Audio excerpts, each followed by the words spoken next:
जब मान्छेले सबैको मन जित्न सक्दैन अनि थोरैको मन जित्ने चाहिँ हामी त धेरै सबैको मन जित्नु पर्यो, सबैको हुनु पर्यो। त्यो कारणले मेरो चाहिँ यहाँलाई के अनुरोध छ भने जुन सद्भावपूर्ण समाज हामीले परिकल्पना होइन अभ्यास गरेका छौँ, त्यो अभ्यासमा कुनै पनि ढङ्गले राजनीति प्रवेश गर्ने बित्तिकै त्यो बिथोलिएको धेरै इतिहासहरू हामीले देखेका छौँ। अब साँच्चै नै हो के भने यो जब धर्ममा राजनीति प्रवेश गर्छ र जब राजनीतिले धर्म छाड्छ यस्तो किसिमको परिस्थिति आउँछ। यस्तै बेलाका लागि त होइन नेतृत्व केका लागि एउटा सहजताको बेलामा होइन, सहज सरकारी समाज भएको बेलामा, समाजलाई नदुखेको बेलामा, समाज आफ्नै ढङ्गले अगाडि बढिरहेको बेलामा, सौहार्दता चलिरहेको बेलामा नेतृत्वको त खासै ठुलो महत्त्व हुँदैन। नेतृत्वको खाँचो भनेकै विषम परिस्थितिमा, अप्ठ्यारो परिस्थितिमा, गाह्रो बेलामा हो।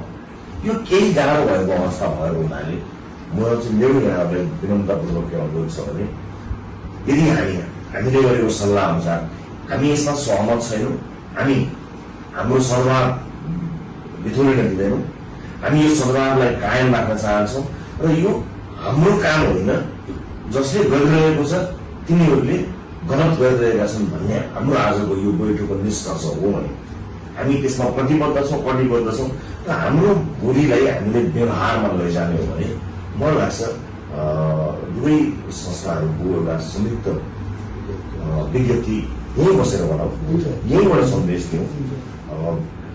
त्यसले चाहिँ के भन्छ भने तत्काल यो फैलिन्छ, हामी यहीँ प्राप्त गरौँ।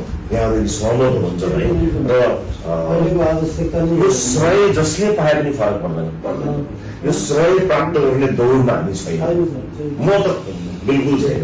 हामी जिम्मेवारी पुरा गर्न आएनौँ। यो जिम्मेवारी पुरा गर्न आएको हुनाले मेरो विचारमा के लाग्छ भने प्रत्येक मिनट महत्त्वपूर्ण छ अहिलेको लागि। किनभने कहीँ न कहीँ कसैले कसैको घरमा आक्रमण भइरहेको छ, असलमा आक्रमण भइरहेको छ। त्यसले गर्दाखेरि हामी सिंहदरबारभित्र सहजतामा छौँ, सुरक्षामा छौँ, तर हाम्रै कोही दाजुभाइ सुरक्षामा छैन, त्रासमा छ। उसको त्रासलाई हामीले सुविधाजनक भएर हेरौँला, बसौँला, भरे लेखौँला, भोलि छलफल गरौँला भन्यो भने त्यो त्रासप्रति हाम्रो जिम्मेवारी देखिँदैन। मेरो यहाँलाई म त अनुरोध होइन, याचना गरिरहेको छु। साँच्चै म यहाँहरूलाई सबै याचना गरिरहेको छु भने हामीले मानिसको ज्यान जोगाउने, नागरिकको चाहिँ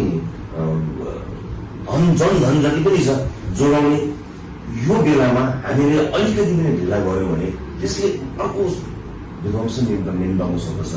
र भाइ भतिजाहरू लडिरहेका छन्, एकअर्कासँग लडाइँ गरिरहेका छन्, जसले जुन उद्देश्यले यो आगो झोसेको भए पनि यो आगोले डराउने हाम्रै हो।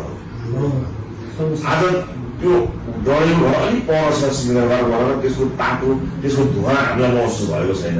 तर त्यो सर्केर आउने फेरि यही हो, यही देश सर्किने हो, यो देश हाम्रो देश हो।